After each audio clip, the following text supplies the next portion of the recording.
Hello everyone, welcome to Manjeet classes. तो आप लोग कैसे हैं? आई होप कि आप लोग बहुत अच्छे होंगे। तो आज आपके लिए एक बहुत ही छोटा सा टॉपिक लेके आए हैं जिसका नाम है परिमेय संख्या, रेशनल नंबर। आज इसको बारे में बहुत बेहतर तरीका से समझने की कोशिश करेंगे। तो चलिए, परिमेय संख्या होता क्या है सबसे पहले यह समझेंगे। परिमेय रेशनल नंबर बोल रहा है कि वैसी संख्या जिसे P बटा Q के रूप में लिखा जा सके जहां P और Q पूर्णांक हो एवं Q नॉट इक्वल 0 हो, उसे परिमेय संख्या कहते हैं। यानी कहने का मतलब है कि जिसको हम लोग P बटा Q के रूप में लिख सकते हैं और P और Q जहां पर पूर्णांक हो। अब पूर्णांक आप लोग पढ़ेंगे, पूर्णांक किसे कहते हैं? तो शून्य सहित सभी धनात्मक और सभी ऋणात्मक संख्याओं के समूह को हम लोग क्या बोलते हैं? पूर्णांक संख्या बोलते हैं। जैसे मान लेते हैं कि यहाँ पर हो जाएगा 0 + 1 + 2 + 3 + 4 + 5 और शून्य की हो जाएगा -1 -2 -3। तो ये सभी संख्याएं जो है पूर्णांक संख्याएं हैं। ये सभी संख्याएं क्या है? पूर्णांक संख्याएं हैं।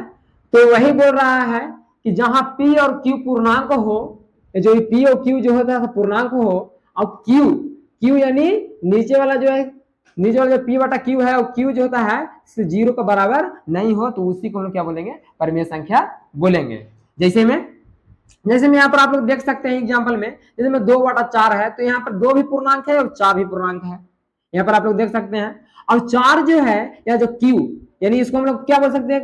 P बोल सकते हैं और Q बोल सकते हैं। P बटा Q के रूप में लिखा हुआ है और दोनों पूर्णांक है। अब Q यहाँ पर देख सकते हैं, Q जो है 0 के बराबर है। यहाँ पर 0 के बराबर नहीं होगा, यहाँ पर 4 है, तो ये वो क्या हो जाएगा? परिमेय संख्या हो जाएगा। अच्छा, ये भी देखिए P बटा Q के रूप में है 2 बटा 3 ना, 2/3 जो है ये भी P बटा Q के रूप में है और दोनों पूर्णांक है। और तो इसलिए ये क्या हो जाएगा? परिमेय संख्या हो जाएगा। अब बोलिएगा कि सर क्या -2/4 भी परिमेय संख्या होगा? तो हाँ, ये भी P बटा Q के रूप में है, तो यही परिमेय संख्या होगा। अब बोलिएगा सर यहाँ पर माइनस लगा हुआ है, तो आप लोग पढ़े होंगे पूर्णांक संख्या में ना कि माइनस वाला को भी हम लोग क्या बोलते हैं? पूर्णांक संख्या। और यहाँ पर बोल भी रहा है कि जहाँ P और Q पूर्णांक होता है और P बटा Q के रूप में लिखा जाता है, उसे हम परिमेय संख्या कहते हैं। तो ये भी एक परिमेय संख्या होगा। अब बोलिएगा सर यहाँ P बटा Q के तो रूप में नहीं लिखा हुआ है, √36 है, अब ये परिमेय संख्या कैसे होगा? तो देखिए 36 जो है ना, 36 जो है सर 6 का स्क्वायर है। 6 का स्क्वायर है, √6 का स्क्वायर है। तो 6 का स्क्वायर है तो अंडर रूट में क्या होगा? मान लेते हैं कि यहाँ पर √36 है ना, √36 है, तो इसको हम लोग किसका स्क्वायर है? तो इसको 6 का स्क्वायर है, 6 × 6 एक 6 निकल जाता है, 6 निकलेगा। तो क्या है? 6 एक पूर्णांक है और एक नीचे कुछ नहीं है, तो क्या है? ये 1 है। तो P बटा Q के रूप में लिखा है कि नहीं लिखा गया? तो ये भी क्या होगा? परिमेय संख्या होगा। अब चलिए √16 √16, अब ये भी एक परिमेय संख्या होगा। अब कैसे होगा परिमेय संख्या? तो यहाँ पे देखिए √16, और √16 जो है ना 4 का स्क्वायर होता है और 4 जो है एक पूर्णांक संख्या हो, नीचे कुछ नहीं है, तो क्या है? 1 है। और P बटा Q के रूप में लिखा गया तो क्या है? परिमेय संख्या है। तो यहाँ पर अभी हम लोग को समझ में आ गया कि वही संख्या जिसे P बटा Q के रूप में लिखा जाता है उसे परिमेय संख्या कहते हैं, और जहां P और Q का जो होता है पूर्णांक होता है उसे हम क्या बोलते हैं? परिमेय संख्या बोलते हैं। अब एक और एग्जाम्पल ले लेते हैं कि -3 तो -3 भी परिमेय संख्या होगा सर? तो हाँ, ये भी एक पूर्णांक है, नीचे कुछ नहीं देखे तो ये भी परिमेय संख्या होगा। समझ में आ रहा है कि नहीं आ रहा है? अब बोलिएगा एक और आप लोग के दिमाग में सवाल उठ रहा है, सर 0 भी एक पूर्णांक संख्या है। यहाँ पर देख रहे हैं कि 0 भी एक पूर्णांक संख्या है, तो क्या 0 भी एक परिमेय संख्या होगा? 0 भी एक परिमेय संख्या होगा। तो यहाँ पर देख सकते हैं कि 0 भी एक परिमेय संख्या होगा, एक नीचे कुछ नहीं तो एक। अब बोलिएगा हम लोग क्या पढ़े थे? हम लोग पढ़े परिमेय संख्या में Q नॉट इक्वल 0, यानी नीचे 0 नहीं होना चाहिए, ऊपर रहेगा तो चलेगा, ऊपर रहेगा तो परिमेय संख्या होगा। लेकिन अगर यही हो जाता कि अगर 4/0 चाहे मान लेते हैं कि 3/0 अगर हो जाता, तो यहाँ पर बोल रहा है कि Q नॉट इक्वल 0, Q 0 के बराबर नहीं होता, तो यहाँ पर अगर नीचे 0 हो जाएगा तो परिमेय संख्या नहीं होगा। बाकी का माइनस वाला ना, माइनस वाला जितना ही पूर्णांक है, प्लस वाला जितना ही पूर्णांक है और शून्य, इस सभी का जो है परिमेय संख्या है। और अंडर रूट वाला कौन परिमेय संख्या होता है? जिसका अंडर रूट तोड़ सकते हैं हम लोग, जो पूर्णांक के रूप में प्राप्त कर सकते हैं ना। जैसे मान लेते हैं कि यहाँ पर √2, अब √2 को हम लोग पर पूर्णांक संख्या के रूप में प्राप्त नहीं कर सकते, तो ये परिमेय संख्या नहीं होगा। समझ में रखना। इसी प्रकार से देखिए यहाँ पर 4, अब 4 का जी है ये परिमेय संख्या होगा। कैसे होगा? कि इसको हम इसमें से 2 गुने 2 यानी 2 का स्क्वायर होता है अंडर रूट, और 1 2 हम निकाल लेते हैं तो पूर्णांक के रूप में प्राप्त कर पा रहे हैं, ये परमेय संख्या होगा। एक नीचे कुछ नहीं तो एक परमेय संख्या होगा। लेकिन जिसको हम लोग नहीं प्राप्त कर सकते हैं तो परमेय संख्या नहीं होता। तो यहाँ तक हम लोग को समझ में आ गया कि जिसको हम लोग पी बटा क्यू के रूप में लिख सकते हैं उसे परमेय संख्या समझा रहा है। और माइनस वाला भी जितना खाली नीचे जीरो नहीं रहना चाहिए, बटा में क्यू बराबर जीरो नहीं होना चाहिए। चलिए यहाँ तक समझ में आ गया। चलिए अब आगे चलते हैं कि बोल रहा है कि इसका दशमलव प्रसार यानी परमेय संख्या का दशमलव प्रसार शांत होता है। शांत का मतलब होता है क्या? शांत का मतलब क्या होता है? देखिए सबसे पहले समझेंगे कि इसका दशमलव प्रसार शांत तथा अशांत आवर्ती होता है, यानी टर्मिनेटिंग और नॉन टर्मिनेटिंग रिपीटिंग ना।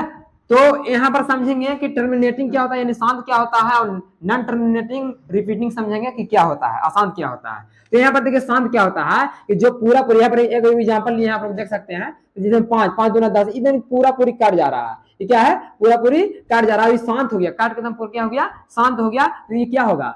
शांत होगा। कैसे होगा? परमेय संख्या शांत होगा। अब बोलिएगा कि यहाँ पर एक और एग्जांपल नहीं है आपके लिए, दूसरा एग्जांपल कि 7/3 है। अब 3 से हम क्या इसको डिवाइड करेंगे तो क्या होगा देखते हैं। तो 7 से हम अगर 3 दूना क्या हो जाएगा? 3 दूना 6, एक हाथ में बच जाएगा, फाइन। और 3 तिहाई 9, 3 तिहाई 9, 3 तिहाई 9। अब देखिए ये बार बार क्या हो रहा है कि रिपीटिंग हो रहा है, बार बार क्या हो रहा है? रिपीटिंग हो रहा है। तो यहाँ पर जब बार बार कोई संख्या अगर रिपीटिंग होता है, अगर भाग देना पूरा इस अशांत है, मतलब पूरा पूरी नहीं कर रहा है, जा रहा है, शांत अभी तक नहीं हुआ है। और एक में देखे कि काट के पूरा शांत हो गया, ये आगे बढ़ने वाला नहीं है। लेकिन एक में देख रहे हैं कि थ्री रिपीटिंग हो रहा है, तो क्या हो जाएगा? नॉन टर्मिनेटिंग रिपीटिंग हो जाएगा। समझ में आ रहा है? तो यहाँ पर क्या हो जाएगा? ये जो संख्या जो पूरा पूरी नहीं करता है और बार बार एक संख्या रिपीटिंग होता रहता है, यहाँ पर देख सकते हैं आप लोग थ्री रिपीटिंग हो रहा है, तो वो संख्या क्या हो जाएगा? अशांत हो जाएगा। क्या हो जाएगा? उस संख्या को हम लोग क्या बोलेंगे? अशांत कहते हैं। तो शांत यहाँ पर समझ में आ गया कि जो पूरा पूरी कर जाता है उसको शांत बोलते हैं, रिपीटिंग और रिपीटिंग नहीं, टर्मिनेटिंग। और जो संख्या पूरा पूरी नहीं करता है और रिपीटिंग होता रहता है तो उसको हम लोग क्या बोलते हैं? नॉन टर्मिनेटिंग ना रिपीटिंग। समझ में आ रहा है? तो शांत और अशांत समझ में आ गया कि जो पूरा पूरी कटेगा शांत नहीं करेगा। चलिए आगे समझते हैं कि उन परमेय संख्याओं जिनका दशमलव प्रसार शांत है ना, उसे p बटा ना 2 के पावर n गुने 5 के पावर n के रूप में व्यक्त किया जाता है। यानी कहने का मतलब है कि जो परमेय संख्या का दशमलव प्रसार शांत होगा, जो परमेय संख्या का दशमलव प्रसार शांत होगा, तो उसको किस रूप में हम लिख सकते हैं? तो 2 के पावर n जहां पर कोई पूर्णांक है, n कहने का मतलब क्या है? n और m कहां कोई पूर्णांक है। पूर्णांक में कहने का मतलब कि अगर 2 भी हो सकता है, 3 भी हो सकता है, 4 भी हो सकता है ना। तो n का मतलब कोई पूर्णांक हो सकता है ना।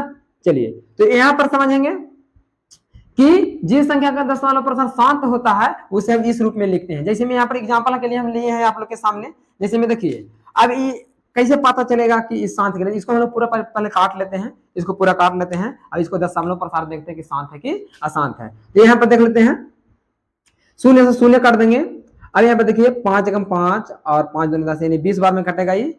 अब देखिए तो 1 बाई कितना आ गया?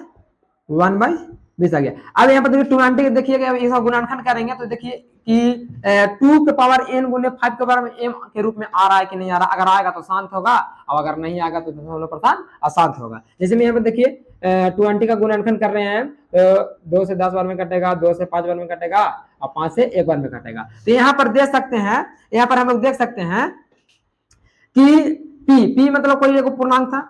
यहाँ एक इसको देख सकते हैं कि जो यहाँ p बटा 2 के पावर n गुने 5 के पावर m होता है। तो एक देखिए यहाँ पर कि 2 के पावर कितना आया? 2 बार आ रहा है, गुने 5 के पावर कितना बार आ रहा है? तो 1 बार आ रहा है। तो 2 के पावर ना 2 के पावर n और गुने 5 के पावर n के रूप में अगर आ रहा है तो यहाँ पर आ रहा है कि नहीं आ रहा है? तो ये कैसे हो जाएगा? दशमलव प्रसार इसका कैसे हो जाएगा? शांत हो जाएगा। अब चलिए इसको पढ़ते हैं। यहाँ पर देखते हैं कि 12/25 है यहाँ पर, तो 25 को हम लोग देखते हैं कि शांत है कि नहीं शांत है। तो यहाँ पर देखिए अगर काट रहा है तो काटिए, नहीं काट रहा है। लेकिन देखिए 25 का हम गुणनखंड करेंगे, 25 का हम लोग गुणनखंड करेंगे तो 5 पचे 25 और 5 कम 5। तो यहाँ पर देख सकते हैं कि हम लोग यहाँ 12 और कितना आ रहा है? तो 5 के पावर 2 गुने, अब बोलिएगा ना कि 5 के पावर इत बोले तो आपकी 2 के पावर n और 5 के पावर m के रूप में आना चाहिए। यहाँ पर 5 के पावर तो आया है लेकिन 2 के पावर है, तो 2 के पावर कुछ नहीं आया तो क्या लिखेंगे? इसको 0 लिखेंगे। 2 के पावर कुछ नहीं है तो क्या लिखेंगे? 0 लिखेंगे। और 0 भी क्या है? पूर्णांक संख्या है। तो यहाँ पर देखिए इस रूप में आया है। अब देखिए यहाँ पर 2 के पावर 0 तो कुछ नहीं रहा था तो क्या आता है? 1 मानते हैं हम लोग, 1 मानते हैं, जैसे 12/5 गुने 2 का पावर यहाँ पर 1 मान सकते हैं, तो 1 मान सकते हैं, तो यहाँ पर क्या हो जाएगा, इसका भी दशमलव प्रस्थान शांत हो जाएगा। अब मान लेते हैं कोई संख्या ले लेते हैं, जैसे में कि 3/42 ले लेंगे, ठीक है। अब 3/42 ले लेंगे तो 42 के हम देखेंगे कि p तो कोई पूर्णांक हो गया। अब एक नीचे वाला क्या आना चाहिए, हमको नीचे वाला संख्या क्या आना चाहिए, 2 का पावर n गुने 5 का पावर m के रूप में आना चाहिए। अगर आएगा तभी शांत होगा, और नहीं आएगा तो इसका दशमलव प्रस्थान शांत नहीं होगा। इसको देख लेते हैं एक बार भाग डिवाइड करके, तो यहाँ पर इसको देख लेते हैं, ये काट रहा है, देखिए 3 एकम 3 3 एकम 3 और 3 चौके 12, 14 3 42 14 बार में काटा। 14 का देख लेते हैं, 14 गुणनखंड कर लेते हैं, तो 2 से कट रहा है, 2 सते 14 और 7 एकम 7। तो यहाँ पर देख सकते हैं आप लोग कि इसका जो यहाँ पर आ रहा है कि 2 का पावर 1 गुने 7 का पावर 1, तो यहाँ पर हम लोग क्या पढ़े थे, हम लोग क्या पढ़े थे कि 2 का पावर n गुने 5 का पावर m के रूप में आना चाहिए। तो यहाँ पर देख रहे हैं कि 7 के पावर आ गया, तो क्या इसका दशमलव प्रस्थान शांत होगा, तो नहीं होने वाला है। काहे, हम लोग पढ़े हैं कि 2 का पावर के रूप में आना चाहिए, चाहे तो 5 का पावर के रूप में आना चाहिए, तभी जाके क्या हो जाएगा, इसका दशमलव प्रस्थान शांत होगा। समझ में आ रहा है, तो यहाँ तक अभी हम लोग समझ गए होंगे आप लोग। तो आई होप आप लोग के परिमेय संख्या के बारे में समझ में आया होगा। तो चलिए मिलते हैं अगले कंटेंट के साथ अगले वीडियो में, तब तक के लिए धन्यवाद। और अगर वीडियो पसंद आया होगा तो चैनल को लाइक सब्सक्राइब कीजिए। चलिए।